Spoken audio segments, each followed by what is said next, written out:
नमस्कार। प्रादेशिक समाचार के साथ मैं ज्ञानेश्वर प्रसाद श्रीवास्तव। पहले मुख्य समाचार। प्रधानमंत्री नरेंद्र मोदी ने सभी राज्यों से भारत को विज्ञान और प्रौद्योगिकी का वैश्विक केंद्र बनाने के लिए मिलकर काम करने का किया आग्रह।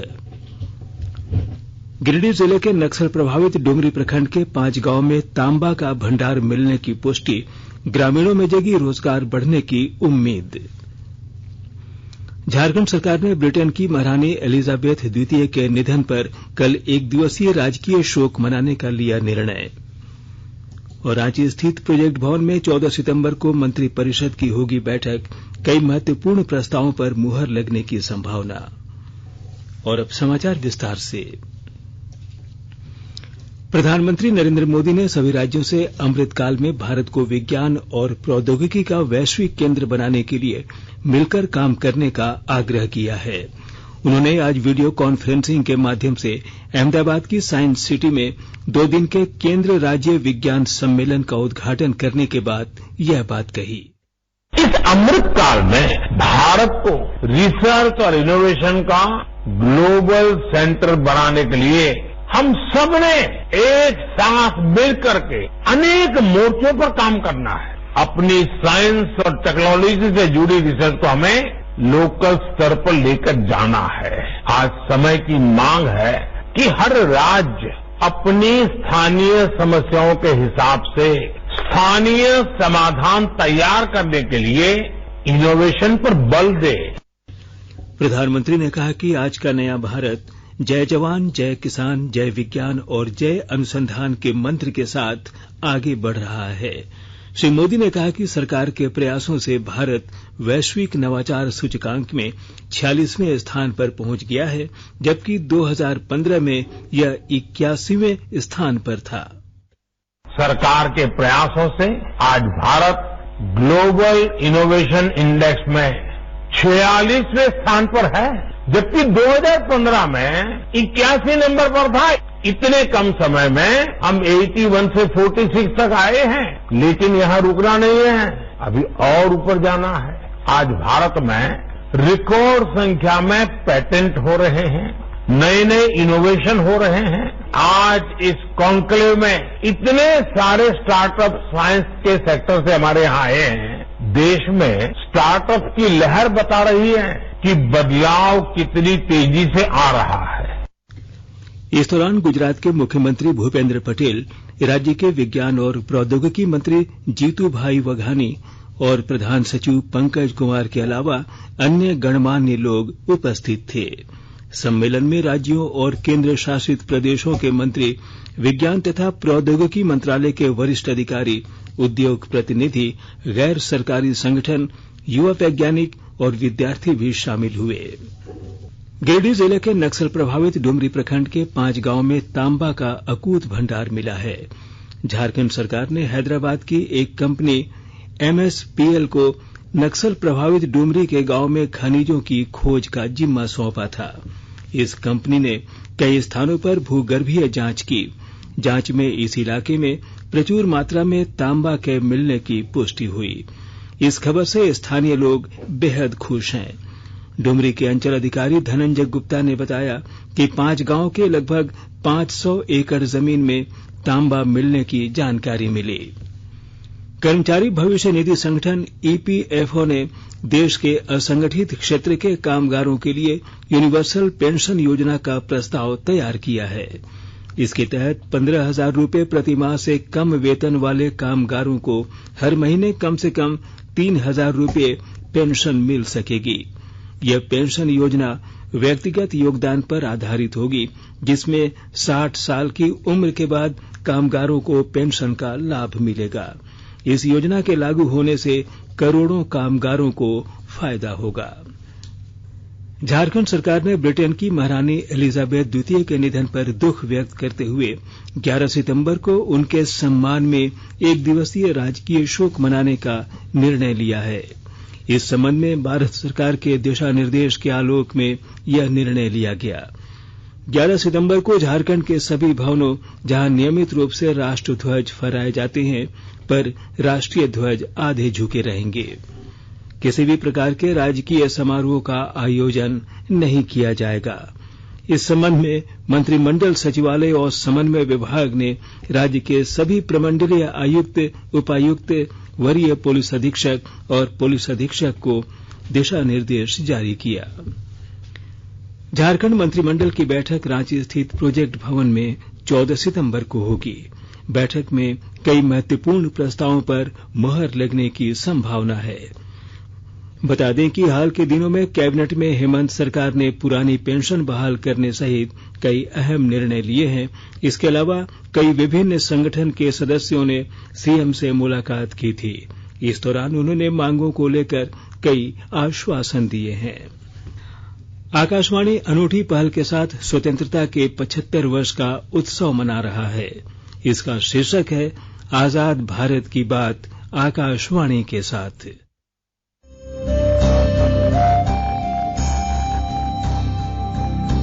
आजाद भारत की बात आकाशवाणी के साथ स्वतंत्रता के 75 वर्ष का उत्सव, जीवंत यात्रा की स्मृतियां, स्वतंत्र भारत की उपलब्धियां और कुछ रोमांचक पल। तो आप भी जुड़िए और सुनना न भूलें।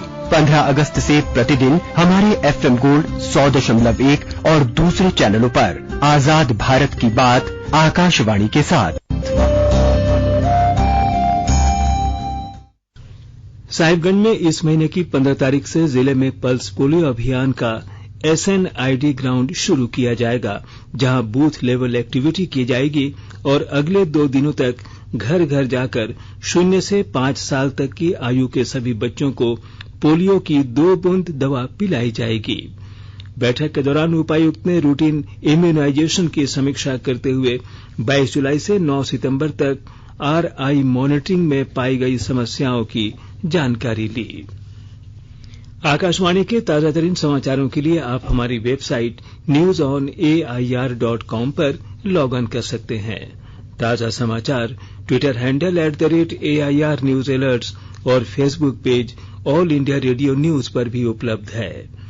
आप प्रादेशिक समाचार एकांश को ट्विटर हैंडल @AIR न्यूज _ और फेसबुक, इंस्टाग्राम पेज तथा YouTube channel AIR news Ranchi पर भी हमारे बुलेटिन सुन सकते हैं। प्रादेशिक समाचार आप आकाशवाणी रांची से सुन रहे हैं और अब पेश है कोरोना से बचाव के कुछ संदेश। कोविड-19 से बचाव और सुरक्षित रहने के 3 उपाय। मास्क लगाएं, 2 गज दूरी है जरूरी, सुरक्षित दूरी रखें, हाथ और मुंह साफ रखें।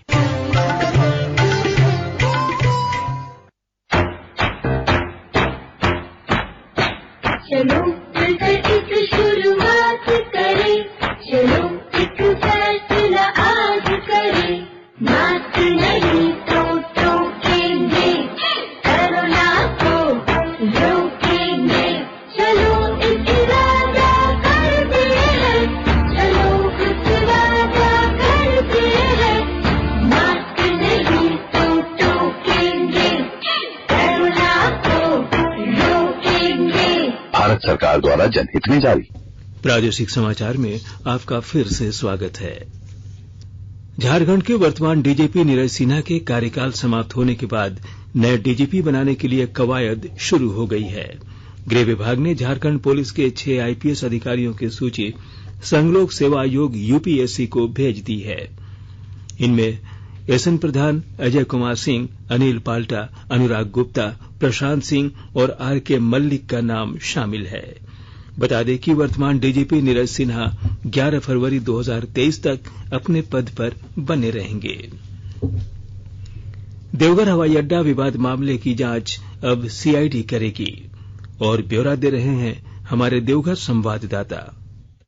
देवघर एयरपोर्ट विवाद मामले में सांसद निशिकांत दुबे, मनोज तिवारी सहित 9 लोगों पर कुंडा थाना में दर्ज केस का अनुसंधान अब सीआईडी करेगी। सीआईडी ने देवघर पुलिस से केस टेक ओवर कर लिया है। वहीं इस मामले में देवघर उपायुक्त मंजूनाथ भजंत्री के खिलाफ दिल्ली में भी एक मामला दर्ज किया गया है। एयरपोर्ट अथॉरिटी पर भी मामला दर्ज है। सीआईडी के आईजी असीम बिंक्रामीज ने शनिवार को बताया कि केस के अनुसंधान के लिए टीम का भी गठन किया गया है। केस का अनुसंधान दुमका सीआईडी टीम के प्रभारी करेंगे। जल्द ही सीआईडी की टीम देवघर पुलिस से केस का चार्ज लेकर मामला का अनुसंधान शुरू करेगी। जानकारी के अनुसार केस का अनुसंधान स्वतंत्र तरीके से करने के लिए देवघर पुलिस की ओर से पुलिस मुख्यालय से अनुशंसा की गई थी। इसके आधार पर उक्त निर्णय लिया गया। वहीं इससे पहले देवघर एसपी सुभाष कुमार जाट ने एयरपोर्ट से झारखंड पुलिस के जवानों को एयरपोर्ट सुरक्षा में निपुण नहीं होने के कारण हटा लेने का निर्णय लिया है। आशीष कुमार अम्बस्ट, आकाशवाणी समाचार, देवघर।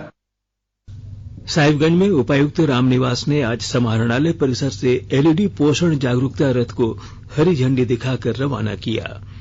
इस दौरान उपायुक्त ने ग्रामीण इलाकों में लोगों को पोषण से संबंधित आवश्यक जानकारियां देने के साथ ही शिशु के लिए मां के दूध की उपयोगिता, कुपोषण से बचाव के आवश्यक कदम, एनीमिया के लक्षण एवं इसका उपचार के विषय में लोगों को सही और जरूरी जानकारी मुहैया कराने का निर्देश दिया। खूंटी में झारखंड मुक्ति मोर्चा के जिलाध्यक्ष जुबैर अहमद की अध्यक्षता में आज डाक बंगला में स्वर्गीय दुर्गा सोरेन की जयंती मनाई गई। जेएमएम कार्यकर्ताओं ने दुर्गा सोरेन के चित्र पर माल्यार्पण कर भावभीनी श्रद्धांजलि अर्पित की। जिलाध्यक्ष ने स्वर्गीय दुर्गा सोरेन के राजनीतिक और सामाजिक जीवन पर प्रकाश डाला। गुमला जिले से राष्ट्रीय तथा अंतर्राष्ट्रीय खेलों में अपनी पहचान बनाने वाले खिलाड़ियों को मूलभूत सुविधाएं उपलब्ध कराने की कवायद तेज हो गई है। और अधिक ब्यौरे के साथ हमारे गुमला संवाददाता। गुमला जिला से राष्ट्रीय तथा अंतर्राष्ट्रीय खेलों में अपनी पहचान बनाने वाले खिलाड़ियों को मूलभूत सुविधाएं उपलब्ध कराने को लेकर जिला के उपायुक्त सुशांत गौरव ने खेल विभाग के अधिकारियों से खिलाड़ियों को कल्याणकारी योजनाओं में प्राथमिकता देते हुए लाभान्वित कराने का निर्देश दिया है। गुमला जिला के विभिन्न प्रखंडों के रहने वाले 15 राष्ट्रीय तथा अंतर्राष्ट्रीय खिलाड़ियों को सहायता पहुंचाने के उद्देश्य से उपायुक्त ने विभागवार चल रहे योजनाओं में सभी खिलाड़ियों को आच्छादित करने की बात कही है। उन्होंने कहा कि जेएसएलपीएस, समाज कल्याण विभाग, कृषि विभाग, पीएचडी विभाग आदि के अंतर्गत चल रहे योजनाओं जैसे आवास योजना, पशुधन विकास योजना, शौचालय, केसीसी आदि योजनाओं से खिलाड़ियों की आवश्यकता को देखते हुए उन्हें उन सभी योजनाओं से जोड़कर लाभान्वित करने का निर्देश दिया गया है। उपायुक्त ने कहा कि जिले के खिलाड़ी जिले का सम्मान है। नरेश कुमार, आकाशवाणी समाचार, गुमला। आकाशवाणी समाचार ने वरिष्ठ नागरिकों के लिए एक साप्ताहिक कार्यक्रम की शुरुआत की है जिसका नाम है एक कदम और बुजुर्गों के लिए। इसका उद्देश्य बुजुर्गों को उनसे संबंधित विषयों की आवश्यक जानकारी देना और उनके सवालों का जवाब देना है। हिंदी में यह कार्यक्रम प्रत्येक रविवार रात 9:30 बजे से 10 बजे तक 100.1 FM गोल्ड चैनल पर प्रसारित किया जाता है। 11 सितंबर को प्रसारित होने वाले कार्यक्रम का विषय है बुजुर्ग और शिक्षा। सवालों के जवाब देने के लिए स्टूडियो में उपलब्ध होंगे दिल्ली विश्वविद्यालय के शिक्षा विभाग के प्रोफेसर डॉक्टर पंकज अरोड़ा। रामगढ़ जिले में विभिन्न विकास कार्यों और आमजनों के लिए विभिन्न सुविधाओं को लेकर आज उपायुक्त माधवी मिश्रा ने शहर के विभिन्न क्षेत्रों का दौरा किया। इस दौरान उपायुक्त ने गांधी घाट के समीप विद्युत शवदाह गृह, रामगढ़ प्रखंड मुख्यालय के समीप डीएमएफटी मद से निर्मित पुस्तकालय, बाजार टांड़ के समीप निर्माणाधीन सिद्धो कान्हो स्टेडियम, छत्तरमांडू स्थित इंडोर स्टेडियम, स्विमिंग पूल व कम्युनिटी पार्क का निरीक्षण किया। और अब संक्षिप्त खबरें। सरायकेला प्रखंड अंतर्गत राजकीय मध्य विद्यालय नुपुंग में बाल कल्याण समिति की ओर से छात्र छात्राओं को स्पॉन्सरशिप एवं चाइल्ड लाइन द्वारा संचालित विभिन्न योजनाओं के बारे में जानकारी दी गई। बाल कल्याण समिति के अध्यक्ष रोहित महतो ने छात्र छात्राओं को बताया कि भारत सरकार द्वारा स्पॉन्सरशिप योजना चलाई जा रही है। लातेहार जिले के बरवाडी प्रखंड स्थित मंडल डैम की कोयल नदी में जंगली हाथियों के झुंड से भटककर एक हाथी का बच्चा गिरकर घायल हो गया, जिसके बाद ग्रामीणों ने मंडल में रहने वाले वन विभाग के कर्मियों को इसकी सूचना दी। वन विभाग की टीम ने कोयल नदी से हाथी के बच्चे को सुरक्षित बाहर निकालकर उसका इलाज कराया। और अब अंत में मुख्य समाचार एक बार फिर। प्रधानमंत्री नरेंद्र मोदी ने सभी राज्यों से भारत को विज्ञान और प्रौद्योगिकी का वैश्विक केंद्र बनाने के लिए मिलकर काम करने का किया आग्रह। गिरिडीह जिले के नक्सल प्रभावित डुमरी प्रखंड के 5 गांवों में तांबा का भंडार मिलने की पुष्टि, ग्रामीणों में जगी रोजगार बढ़ने की उम्मीद। झारखंड सरकार ने ब्रिटेन की महारानी एलिजाबेथ द्वितीय के निधन पर कल 1 दिवसीय राजकीय शोक मनाने का लिया निर्णय। और रांची स्थित प्रोजेक्ट भवन में 14 सितंबर को मंत्रिपरिषद की होगी बैठक, कई महत्वपूर्ण प्रस्तावों पर मुहर लगने की संभावना। इसके साथ ही आकाशवाणी रांची से प्रादेशिक समाचार का ये बुलेटिन समाप्त हुआ। नमस्कार।